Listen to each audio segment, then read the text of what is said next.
So moving on to Squad 5, I was going to do a video on Aizen, but I figure I should probably talk about Shinji, because he's a character that is not getting a whole lot of love, and everybody loves Aizen. There's like 400 billion videos that I myself have done with Aizen, but not really a whole lot involving Shinji. So we're going to talk about him in today's video as the captain of Squad 5. We're going to talk about how powerful he is, what the guy can do, all that good stuff. And if you enjoy this type of Bleach power scaling content, make sure you leave a like and subscribe on the channel. I upload these videos twice a week at the very least, although usually it's Wednesday and Sunday, although I had a little bit of weird stuff going on with Versus Wiki, so I decided to swap the stream and the video around this week, but still getting 2 videos a week, right? I'm still providing. If you want to go that extra mile, you can click that join button and become a channel member to further support the channel and get access to debates that I've uploaded for members only, and you can get access to all of my past live streams, which is also up for all members.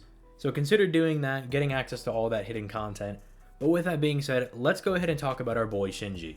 So starting in the Fate Karakura Town arc, or just the Arrancar saga in general, we open up with one of Shinji's better feats, is him just beating up Shikai Ichigo, which might not seem all that impressive considering the grand total of what happens in the Fate Karakura Town arc and the Arrancar saga as a whole. But you do have to remember, we were just coming off of the Soul Society arc, where a like half-dead, injured Ichigo was considered a captain level threat, and he was already capable of fighting with Byakuya. And even a post-Bankai training Shikai Ichigo was able to hold his own somewhat against Byakuya's Bankai, and this dude is getting absolutely trashed by Shinji. Although, to give Shikai Ichigo a little bit of like the benefit of the doubt, he is freaking out about his inner hollow, and your emotional state does play a massive role in how powerful you are in the Bleach series. But it's also said that Shinji wasn't trying very hard, so I mean, I suppose it evens out a little bit. But even more impressively is his fight against Grimmjow,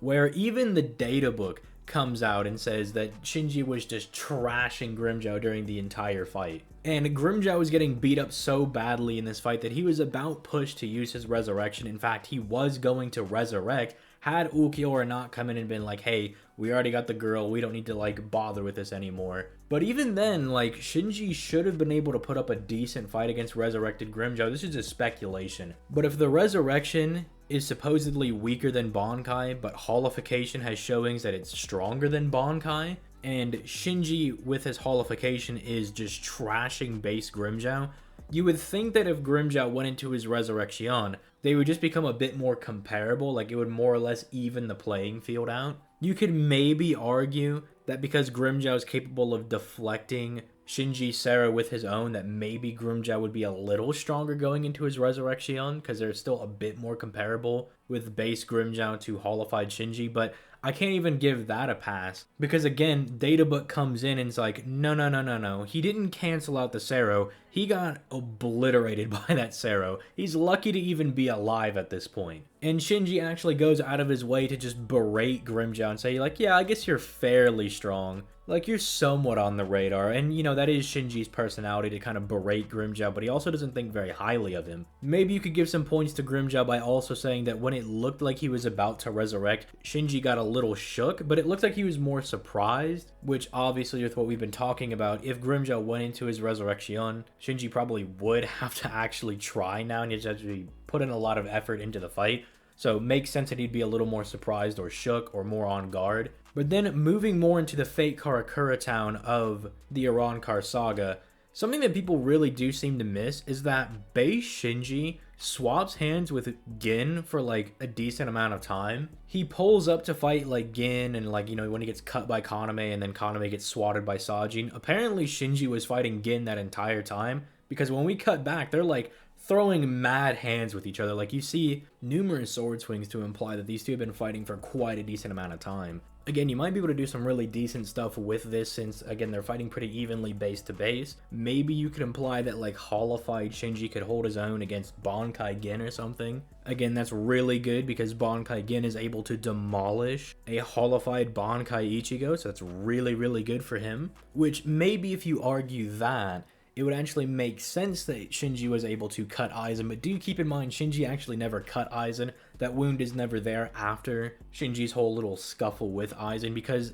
basically what the databook says about Aizen using Kyoka Suigetsu is that when Ichigo is not there, like if you're not seeing Ichigo on panel looking at things, there is no Kyoka Suigetsu. But if you don't see Ichigo looking at something, they're under Kyoka Suigetsu. So it's like Shinji never cut Aizen, Soifone never cut Aizen, Shunsui never cut Aizen, nobody ever touched this dude. But I do think it's interesting that if Shinji actually is more comparable to Gin, and Gin can trash an Ichigo that's capable of cutting Aizen, and Gin himself can kill third fusion Aizen with the power of his poison, by the way, which, again, that's a whole other debate that we had in the Gin video I uploaded a week ago. But it actually could be a measure of Shinji actually could damage Aizen if Aizen wasn't using Kyoka Suigetsu, which is why Aizen does use Kyoka against him. This would make sense thematically, as Aizen does address Shinji on somewhat of an even term, because when they're having this talk before they actually start fighting, Aizen refers to him as like us. He's like, people like us don't need this, and we don't need to do things like this. So the narrative that's being pushed is almost that they're on this even playing field.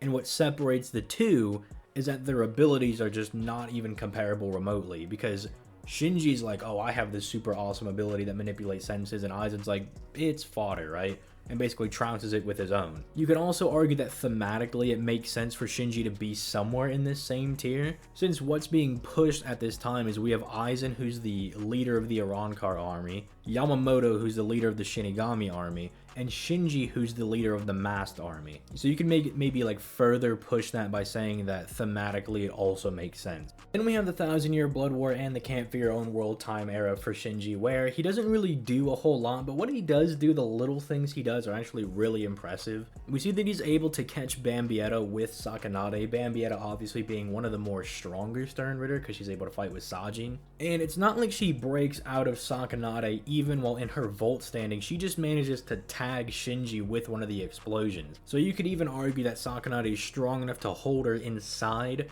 of the illusion, but Shinji got blown up by Bambietta, so, you know, he lost control of it. But what's even more impressive is the fact that he's able to weave some of Basby's attacks. Basby does like this big nuke in the area, and we're like, oh man, I guess Shinji's dead, but then we find out later that Shinji actually saved everybody by weaving his attack. Basby obviously being an incredibly powerful Stern Ritter. Not only is he able to threaten true Shikai Ichigo, but when he's like basically dying and has like half of his powers, he's able to go toe-to-toe with Jugram, and is capable of making him bleed as well. Jugram being the same guy that's like the father head of all the Quincy's, right? He's the Grand Master, who's able to go toe-to-toe with people like Uryu, who's able to shoot Yoruichi, he's able to pierce her durability. Yoruichi's able to fight with people like Askin, at least before Askin adapts to her spiritual pressure, you know, the same guy that dropped True Shikai Ichigo.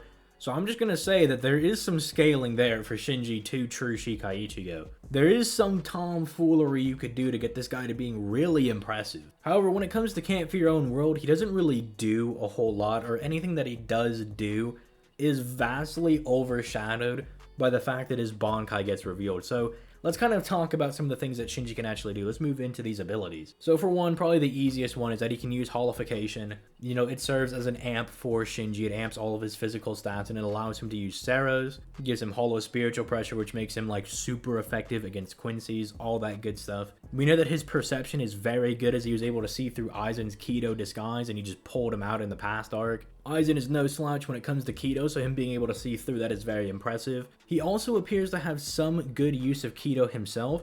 They don't say it's Hakufuku, the technique that Gin used to sleep Rangiku, but he does something similar to Ichigo when he puts his hand in front of his face and knocks him unconscious and basically forces him into his inner world, which that again is very powerful, that Shinji can just put his hand on your face and make you get knocked out. He like puts you to sleep. But then we have his Zanpakuto Sakanade. Now, the Shikai releases an odor, and once you smell the odor, you're basically transported to the reverse world where everything is reversed. Left is right, right is left, up is down. All of your senses then become reversed, and even the damage you take, if you're cut on your left arm, the actual cut is actually going to be present on your right arm, making it very difficult for people to actually keep up with what's going on in the reverse world. And Shinji actually notes the better the fighter is, the harder it is for them to adapt to the reverse world, because they're already so used to their style of combat, making this a very, very powerful Shikai ability. But his Bankai kind of functions as somewhat similarly to the stand Survivor from JoJo's Part 6, where Shinji stands in the center, right? He gets this little safe space that he sits in,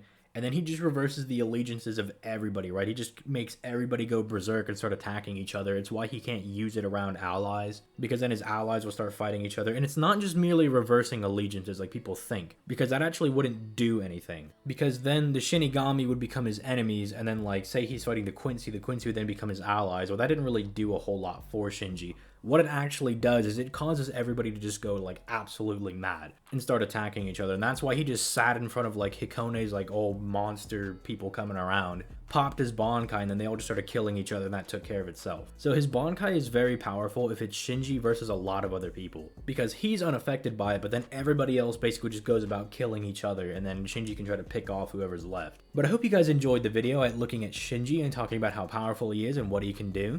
Again, leave a like and subscribe if that's something that you enjoyed. Click that join button to further help out the channel. And with that being said, I'm going to go ahead and get out of here. You guys have yourselves a nice day. Peace late, guys.